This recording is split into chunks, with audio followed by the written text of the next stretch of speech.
ติดติดติดติดติดติดติดติดติดตะปูก็ยังเหลืออยู่นี่คกโอ้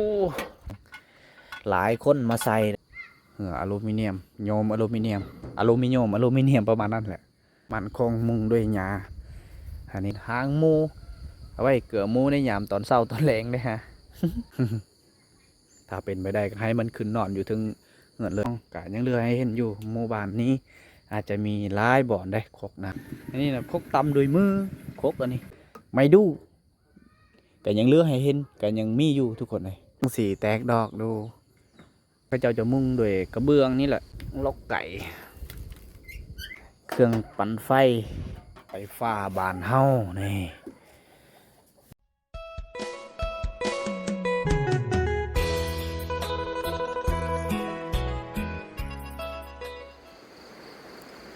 เอาสะ เอาสบายดีทุกคนสบายดียามตอนเศร้าทุกคนเลยและกาสบายดีพ่อแม่พี่น้องทุกคนเด้อที่เข้ามาติดตามและรับชมวิดีโอบ่าวเคบานป้าทุกคนเลยตอนนี้วิดีโอนี้บ่าวเคกามาอยู่ที่หมู่บ้านชนบทแห่งหนึ่งนะในยามตอนเศร้าทุกคน นะตอนนี้กามาอยู่ที่ขาน้ำทุกคนเลยนะขาน้ำคลองข้าเจ้าจะได้ลงอาบน้ำในตอนเศร้าตอนแรงหรือว่าน้ำใสอันนี้คือน้ำสายเซบังเฮียงหมู่บ้านข้าเจ้าอยู่ติดกับสายเซบังเฮียงหรือว่าอยู่ตามเรียบสายเซบังเฮียงนี่แหละทุกคนเลยตอนนี้บ่าวเคกาจะพาทุกคนไปเที่ยวส้มในยามตอนเช้าที่หมู่บ้านชนบทแห่งหนึ่ง ทุกคนเลยอยู่ที่หมู่บ้านเลยตอนนี้น้ำกากำลังลดลงหลายแล้วทุกคนเลยนะโอ้ไหลลงไปพุ่นถ้าว่ายามเดือน4 เดือน 5กาจะเป็นอยู่2แกงได้หมู่บ้านเขาเจ้าอยู่พุ่นมันแกงหนึ่งแล้วยับลงมาพี่มันจะเป็นแกงหนึ่งทุกคนเลยนี่ผู้ทางพุ่นนะ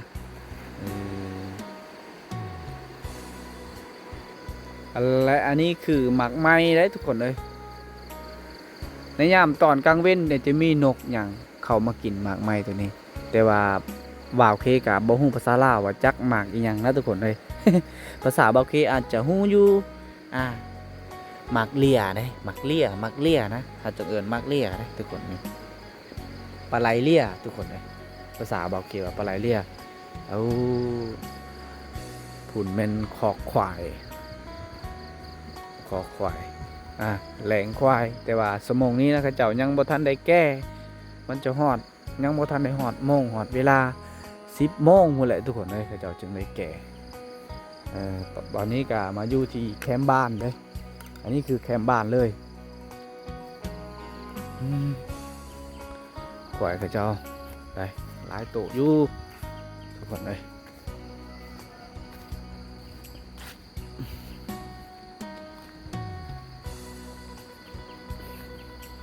นี่คือควายบ้าเคแหละตัวนี้ เป็นหมู่บ้านบ้าเคเองทุกคนเลยติดเจอยังบ่ทันหอดโมงเด้อเดี๋ยวเจ้าของก็สิแกะดอกมื้อวานมื้อซื้อนี่บ้าเคก็เลี้ยงควายนี่แหละทุกคนเลยนะแต่ว่ามื้อนี้เป็นมื้อพักบ่ได้เลี้ยงบางทีก็อ้ายบางทีก็พ่อเลี้ยงควายนะครับบ้าเคก็จะพักผ่อนอันนี้คือควายเทิกของข่อยเลยโอ้นกปุ๊บควายเทิกของบ้าเคตัวนี้นอน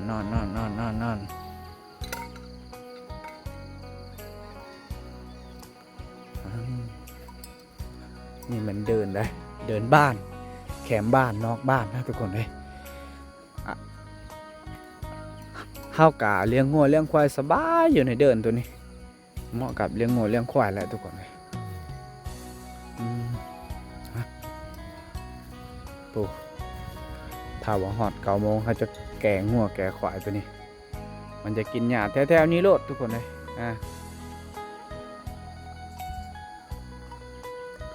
นี่กระโหลงควายบ่าวเคกระโหลงควายตัวแม่ได้ตัวนี้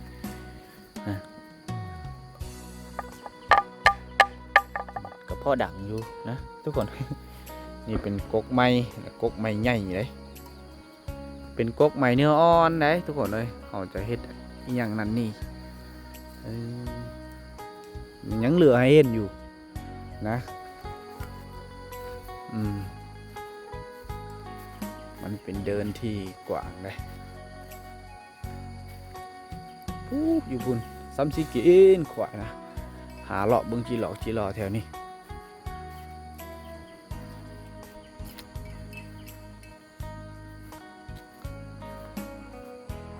ในส่วงลังๆไหมทุกคนเอ้ยในส่วงลังๆนะอยู่นี่อาจจะมีเหือนลังหนึ่งบ่าวเคก็ยังจื้อได้อยู่ตอนนั้นบ่าวเคอายุกับประมาณ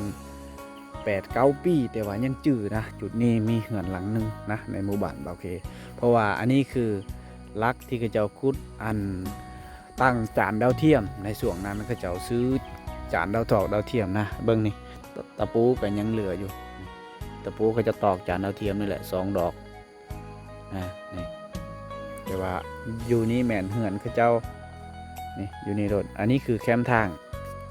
ขึ้นเสขึ้นยังไงแต่ว่าตอนนี้ยังเหลืออยู่ลังเดียวอยู่ในห้างกาอาจจะบริเห็นแคมทางเขาเจ้าทุกคนเลย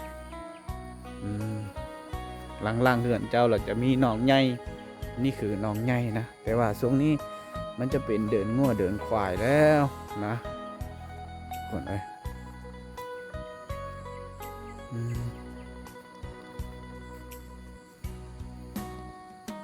นี่กกมาขอมาขามันจะล่มมดทุกคนเลย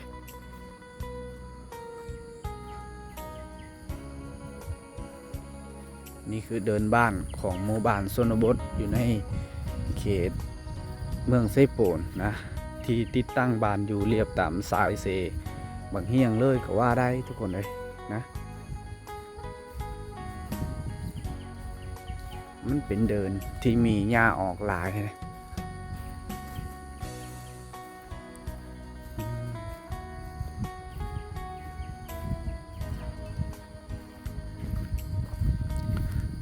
มันจะเป็นบ้านเก่าแก่อีกบ้านหนึ่งได้หมู่บ้านนี้นะ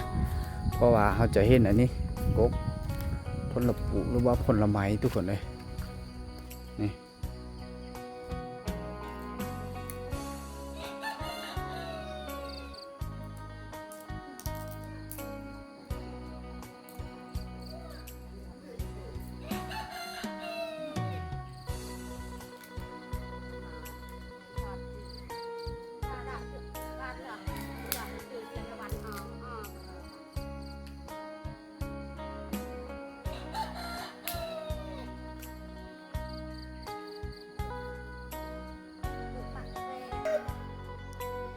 ผ่านไปเป็น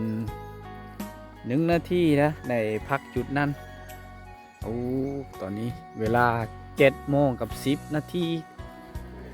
ทุกคนเอ้ยเข้ามาเบิงโฮงซีแบบดังเดิมนะหมู่บ้านนี้ยังมีให้เห็นอยู่ นี่คือโฮงซีแบบดังเดิมเลยยังเหลือเห็นอยู่ทุกคนเลยในช่วงตอนเช้าแล้วก็จะใส่งานเลยยังก็จะใส่งานอยู่คกคกม่องคกม่องเขาเจ้าว่าเขาเจ้าเฮ็ดอยู่ตารางเล่าเขาถึงอันนี้เขาเจ้าเอาไว้พัดอีกอย่างทุกคนเลยนี่คือพัดเวลาพัดเข้านี่แหละนี่โคตรแปลนเลยนี่เขาเจ้าเหยียบตอนเช้าตอนแรงหรือว่าตอนเที่ยงหลายคนมาใส่ได้ทุกคนเลยโฮงซีแบบดังเดิมเลยก็ว่าได้เขาต้องโฮงซีแบบดังเดิมเลยทุกคนเลยกลางหมู่บ้านได้ตอนนี้นะ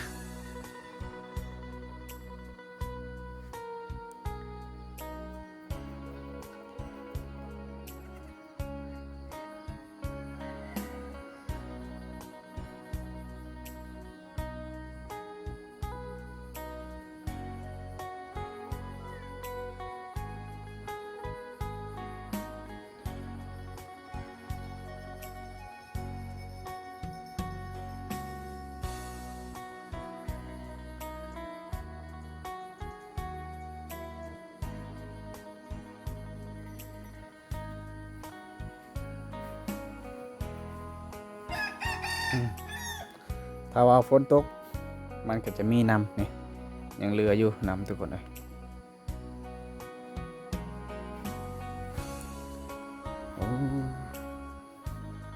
นี่คือกลางหมู่บ้านเลยนะมันจะเป็นกลางหมู่บ้านเลยจุดนี้เขามาเบิ้งเหือนี่ก่อนเหือพายแบบดั้งเดิมแต่เก่าเลยตัวนี้อลูมิเนียมแล้วก็เจ้าเฮ็ดตอนนี้เขาเจ้าบ่ได้ใส่เขาเจ้าก็ดึงขึ้นมาปะไว้อยู่นี่เอาไว้ถ้าว่าฝนตกนะเขาเจ้าเอาน้ำอยู่นี่แหละมาอาบทุกคนเลยนะเขาเจ้าบ่ได้ใส่งานเลยสูงนี้เหงื่ออลูมิเนียมโยมอลูมิเนียมประมาณนั้นแหละ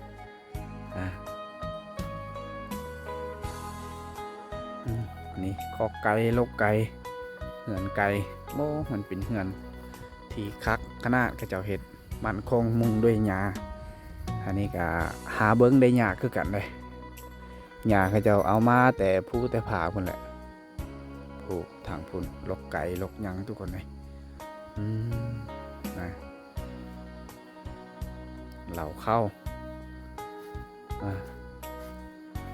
แบบดั้งเดิมตัวนี้ก็ยังมีให้เห็นอยู่ทุกคนเลย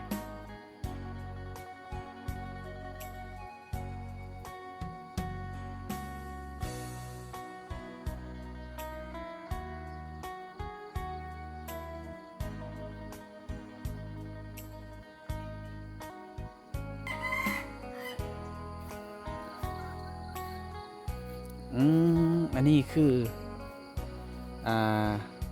ก็คือการของดั้งเดิมคือกันเด้ของเศษจากสงครามนะก็ยังเหลือให้เห็นอยู่นะทุกคนเลยกระปางบ่มนะกระปางบ่มบี้ประมาณนั่นแหละทุกคนเลย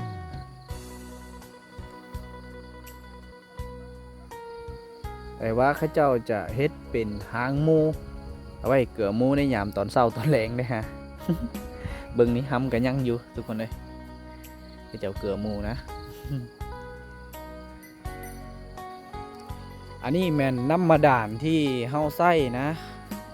ในส่วนลังๆทุกคนเลยแต่ว่าตอนนี้บูฮู้มันก็สีถมแล้วหรือเปล่ามันสีถมแล้วหรือยังในช่วงปี2009 2010 11 12 13 14 15 16 17หลายปีเติบใส่น้ำมาด่านตัวนี้นะแต่เก่าอันนี้ก็เป็นน้ำมาด่านส่วนรวมได้เอาเงินรวมมาเจาะในช่วงลังๆอาจจะมีอยู่3.5 ล้านคุม3.5 ล้านแสนกีบก็จะเจาะเงินรวมหมู่บ้านบาคีนี่จะเจาะเป็น2คุ้มได้ทุกคนเลยทางพุ่นอาจจะมีอยู่คุ้มหนึ่งทางพุ่นนะอาจจะมีอยู่คุ้มหนึ่งอาจจะเป็นอยู่2คุ้มเพราะว่ามันแถวๆนี้จะเจาะติดกับเฮือนพระเจ้านี่แต่ว่าเฮือนพระเจ้านี่ตอนนี้นะอาจจะบ่มีคนอยู่แล้วพระเจ้าย้ายไปอยู่ติดกับเฮือนบาเคได้ทุกคนเลยอยู่พุ่นนะขอกควายอยู่ในตารางเฮือนแล้วพระเจ้าจะผูกงัวมัดงัวไว้ทุกคนเลยแบบดังเดิมหัวลายโต5 โตหัวพระเจ้าก็ยังบ่ทันได้หอดโมงหอดเวลาแก่งัวแก่ควายดอกสมองนี้นะก็สบายอยู่นะทุกคนเลยฝนตกกับบ่เปียกบ่หยังมันก็อยู่สบายเพราะว่าอยู่ตลาดเหือนนะ ถ้าเป็นไปได้ก็ให้มันขึ้นนอนอยู่ถึงเหือนเลยก็ได้ทุกคนเลย อันนี้คือจานดาวเทียมของข้าเจ้านี่แหละทุกคนเลยจานดาวเทียมในช่วงนั้นบ่ได้มีไฟฟ้าแต่ว่าข้าเจ้าเดี๋ยวซื้อจานดาวเทียมมาใส่หม้อฟอกหม้อไฟนี่แหละมาเบิ้งนะหลังๆโอ้กระเพาะได้เบิ้งได้อยู่ได้ทุกคนเลยดูดยังอินโฟเซตซื้อจานดาวเทียมอินโฟเซตประมาณนั้นแหละมั่วๆไปแต่ว่าช่วงนี้นะเขาจะไม่ได้ใช้งานได้ถ้าว่าค่ายก็จะเป็นเล็กเศษแหละนะบอนเขาจะปลูกพักกินนี่แหละพักเสริมเอาไว้เฮ็ดลาบป่าพักเสริมตัวนี้เอาไว้เฮ็ดลาบป่าพักตัวนี้เหมาะกับลาบป่าคือโลดลาบป่าทุกคนเลยนี่บอนปลูกหอมบัวต้องปลูกอยู่ล้างเบี้ยล้างยั่งนี่แหละ เออ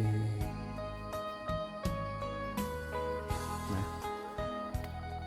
อยู่ตลาดเฮือนเขาเจ้ามาเบิ่งก่อนทุกคนเลยกะยังกะมีคกม่องอยู่นะอืมเป็นคกม่องกะยังเหลือให้เห็นอยู่หมู่บ้านนี้อาจจะมีหลายบ่อนได้คกนะทุกคนอาจจะมีหลายจุหลายบ่อนก็ยังเหลือให้เห็นอยู่ทุกคนเลยบางหมู่บ้านก็อาจจะบ่ได้เห็นเลยได้นะแบบนี้โอ้ใสแต่ว่าส่วงนี้เขาเจ้าบ่ได้ใส่คกแล้วนี่เขาเจ้าใส่หงสีเนี่ยหงสีเข้าแต่ว่านี่เห็นบ่แต่ว่าถ้าก่อนถ้าเวลาเขาเจ้าสีนะเขาเจ้าต้องได้ทอยออกรถไทยมาเสียบกับรถไทยนี่มูเลนี่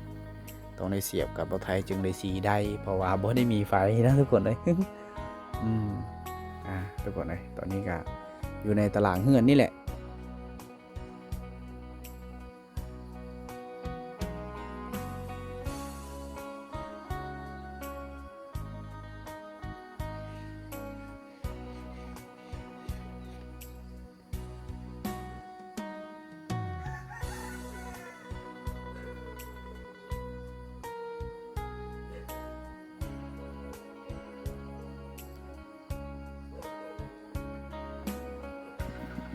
เอากำลังย่างไปตามหมู่บ้านละก่อวายเขาจะเห็นนะเขาจะเห็นก่อวายหลายๆอยู่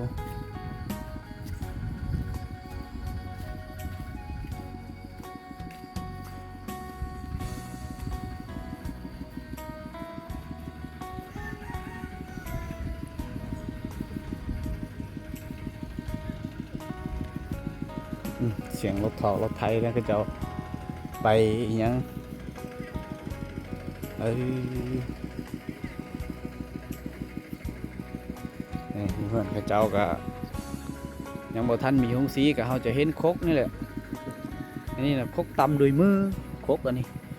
เพราะว่าคกมองเมื่อกี้นะคกใส่โดยตีนอันนี้นะใส่โดยมือได้ทุกคนเลยนะ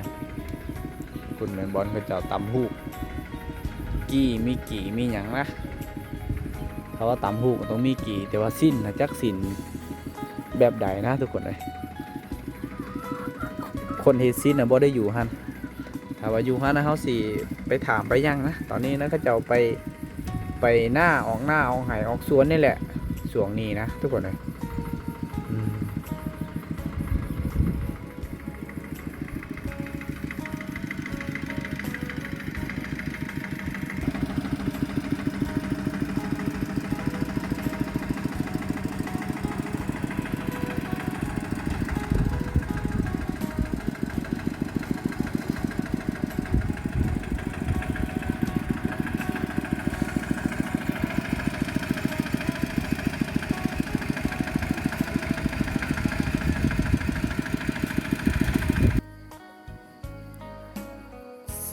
มันจะหากินง่ายนะ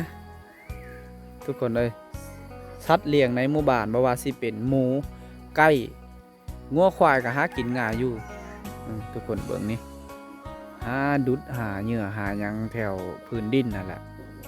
ทุกคนเลย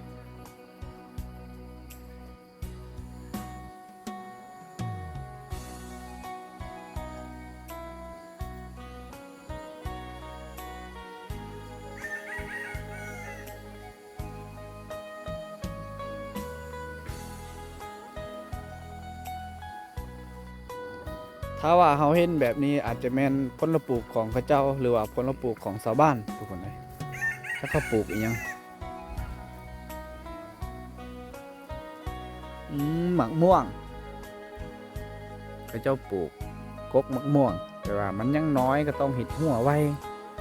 ได้ทุกคนเลยโอ้ในช่วงลังๆปี2008 2009นะเคยไปใช้เบ็ดกบได้ทุกคนเลยอยู่แถวนี้น้องตัวนี้มันก็อยู่นอกบ้านโคตรนอกบ้านเลยน้องตัวนี้นะทุกคนเลยส่งนั้นล่ะบ่อนบาวเคยืนจุดนี้ก็คือเป็นป่าดงเลยนะมันกะไปห้าน้องตัวนี้ก็พอแห้งคนเดียวอัดสีย่านแต่ว่าช่วงนี้นะ มันจะเป็นบ้านเป็นหยังหมดแล้วบ่อนปลูกผักนี่อันนี้คือผักเสริมเอาไว้กินกับลาบซีนลาบหยังได้ครับผักเสริมรุ่นนี้ตำบักหุ่งนะกินกับตำบักหุ่งตำหยังนี่แหละเขาจะปลูกแบบนี้ง่ายโดยที่บ่ต้องมีไก่มีหยังมาเขี่ยมาหยังเลยทุกคนเลย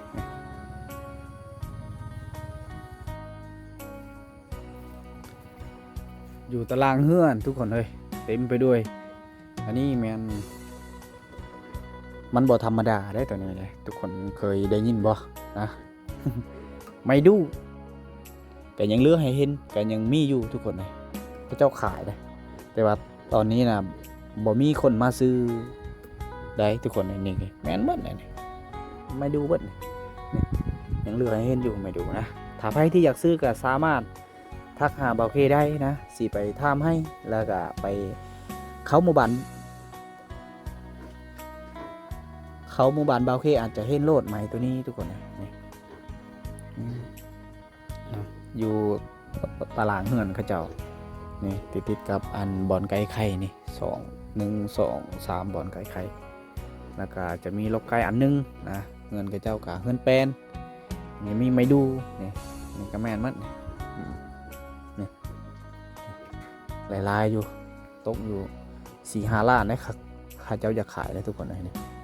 แต่ว่ามันก็งามแกนสุดเลยไม่ดู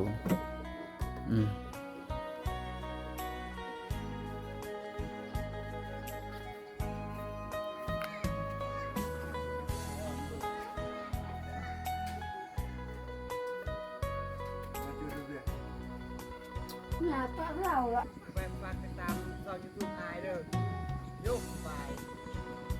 ตลอดกำไปกันเนี่ยเลย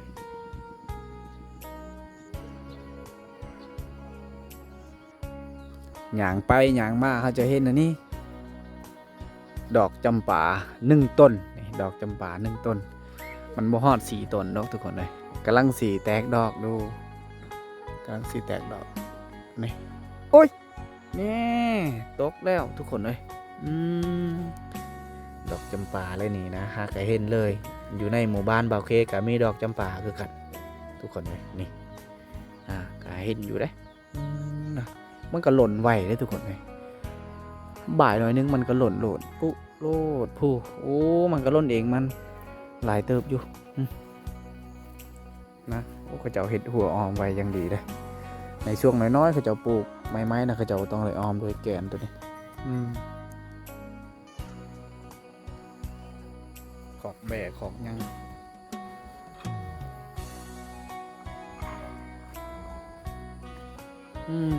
โอ้ไก่กำลังสีไข่เลยโอ้ทางนั้นกำลังสีไข่เลยได้สีหลงแล้วโอ้2 แม่เลยไข่บอลเดียวคือว่า2 แม่ได้ทุกคนนี่ขอบไก่กระเจ้าจะตั้งอยู่ใกล้กับเหือนมันก็ดีแล้วนะบอได้เม่นขี่มันทุกคนเลยแต่ร่างคานะเขาเจ้าจะมุ่งด้วยกระเบื้องนี่แหละทุกคนเลยทางทุนแม่นดงป่านะมีกกไม่ดูไม่ยังและแถวๆนั้นทุกคนเลยอันนี้มันกีแต่ว่ากีตอนนี้นะเขาเจ้าบ่ได้ใส่งานอาจจะบ่ได้ใส่งานบ่ได้เห็ดซินลกไก่บ่ได้มีไก่ส่วนนี้โอ้แบะมาในย่อเล็กเนาะสมองนี้ยังบ่ทันได้แก่แบะเครื่องปั่นไฟนี่เอามาใส่กับจักรรถถอกรถไถนี่แหละนี่โมเลมันทุกคนเลย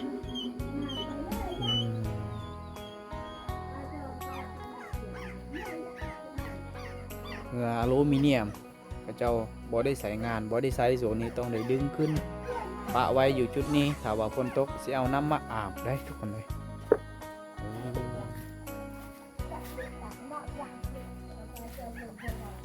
ไฟฟ้าบ้านเฮานี่ สากโคมสากหยังสูงนี่มันสิเข่าอยู่บ่โคมไฟเขาเจ้าเบิ่งหาต้องเปิดเบิ่งโคมโอ้เข้าอยู่ทุกคนเลยนะ